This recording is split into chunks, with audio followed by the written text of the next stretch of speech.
Journaling is one of the most popular self-improvement habits out there. If you're watching this video, you probably want to learn how to start journaling. You want to learn more about the benefits, like a better appreciation for life, improved mood, reduced stress, and how to reflect better.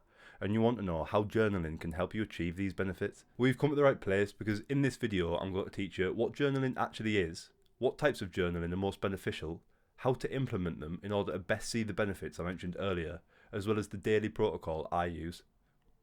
Let's get into it. Fuck a pigeonhole. And this video is all me, no bullshit, no AI, so let's get it, little beast. I'm a night out, it's a different mode. So what actually is journaling? Well, it's pretty simple. It's just getting some paper and a pen and writing your thoughts.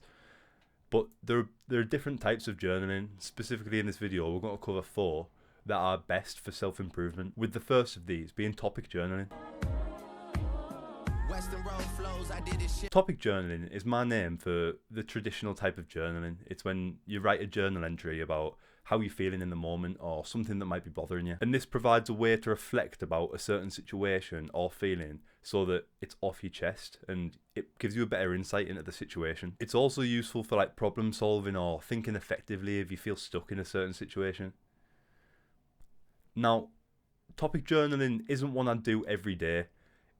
I only really use topic journaling when there's a specific situation or feeling that I can't get rid of and I need insight into it. I need to reflect better on the situation, which is when I'll topic journal. I do it when I have something I need to think deep about. I think with topic journaling, a lot of people fall into the trap of, oh, I need to do this every day. But it gets to a point of doing it every day where I know there's always things going on in your life, but if you try to do a journal entry every day about the day or how you're feeling, some days there's just nothing that's gone on and you don't really have a lot to write, and I feel at that point you're just sort of forcing it for the sake of it. So I think it's better to save topic journaling for when there's something specific you need to get off your chest and have a deep think about. So the next is gratitude journaling. Western road flows, I did this shit. So I want you to have a think right now. You know those people who are always moaning? They always have something negative to say about every situation they're in. They could be given a free Lamborghini and they'd moan about it. They'd probably say, oh, like, I want a Ferrari, I'd rather a Ferrari. They've always got some negative answer, some negative attitude to every situation they find themselves in. I bet that I'm saying this and somebody specific is popping into your head right now. Well, those people, they lack gratitude. So if you don't want to turn out like them, then you need to start gratitude journaling. And this is because gratitude is actually the highest frequency you can operate on. If you're grateful, you will always be happy, or at least accepting of the situation. And this is because by practicing gratitude, you know how lucky you are to have the things that you do have, rather than focusing on the negatives and things that you don't have in life. So how do you practice gratitude? Well, you need to start gratitude journaling, as I said before. Gratitude journaling is really simple. It's when you pick 3 to 5 things that you want to write about, things that you're feeling grateful for in that moment. It can be anything. It can be a family member, or somebody might have done something nice for you and you want to journal about that. Or it could even be something simple like a meal that you've just had, or being grateful that you've got a warm bed to sleep in tonight.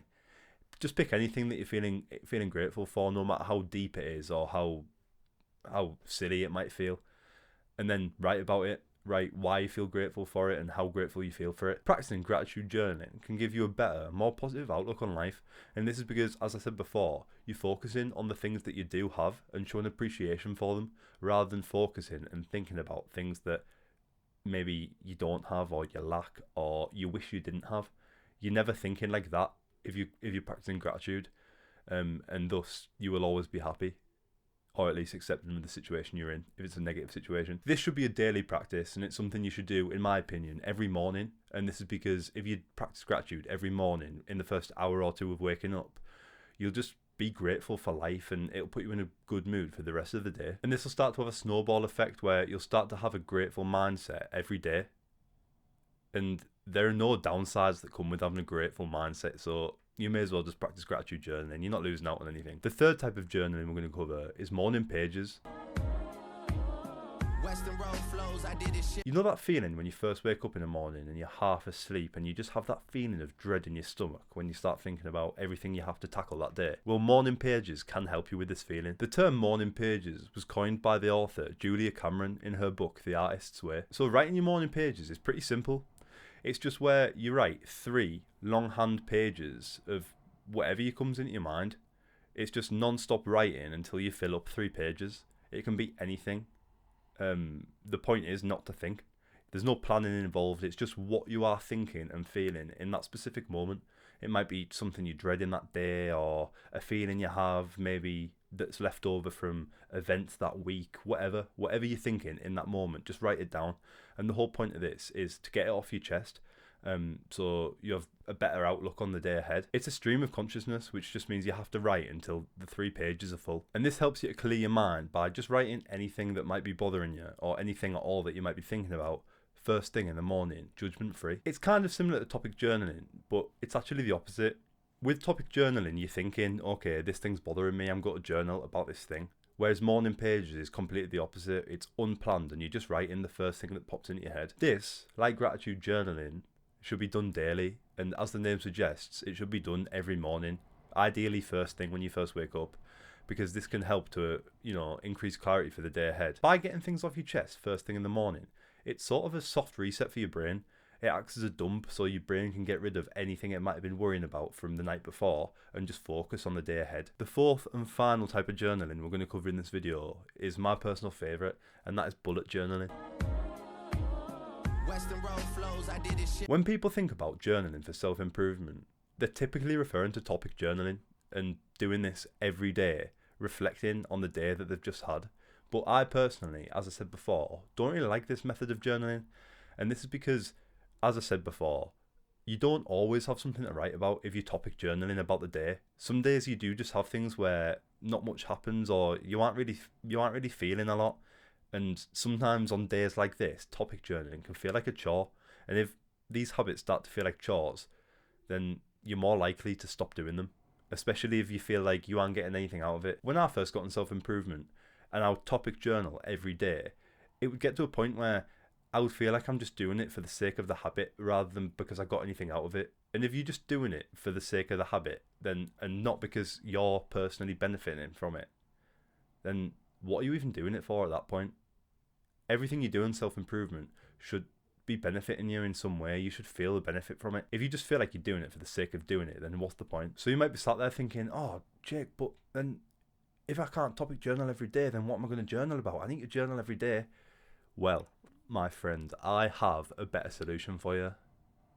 I have a solution that not only gives you a space to write a small summary of how you felt about the day, it also gives you a place to keep on track of your habits, your daily habits, and your goals, both weekly and monthly goals. And this is my bullet journaling protocol that is so simple, it's hard not to stick to. And this is my bullet journaling protocol that is so simple, it's hard not to stick to. Seeing as we're coming into December soon, let's make a new bullet journaling month outline.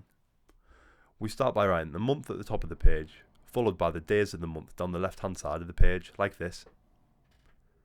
We then draw the habit tracker down the right hand side of the left page. Write your habits at the top of this page above each column. You'll need to write them vertically to fit them in. If you have more habits you want to add to your habit tracker, then go for it, but I just have 3. The space in the middle of the row between the day of the month and the habit tracker section provides you a little gap to write a small summary of that day. This is essentially the journaling part, and you write here how you felt about the day. One tip I would give you here is to have 3 different coloured pens, a green one, a red one, and a black one. And this is so, because obviously we're dealing with such a small gap, this is so you don't have to waste space writing I felt good today or I felt bad today. The green, writing it in green pen or red pen, gives you a visual look. Say you're going back from previous month, you'll see the green pen and that signifies it was a good feeling day, a good vibe day, or the red pen obviously signifies that it was a bad vibe day and that you didn't have a good day. And this gives you more space to write actual events of the day or feelings that actually matter, rather than writing feelings that portray good feelings or bad feelings.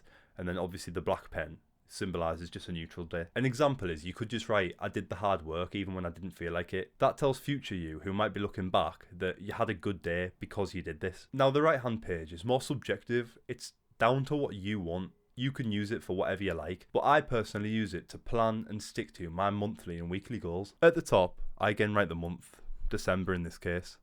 I then write my goals down. I then break them down. Take my goals for example. I want to upload 8 YouTube videos this month.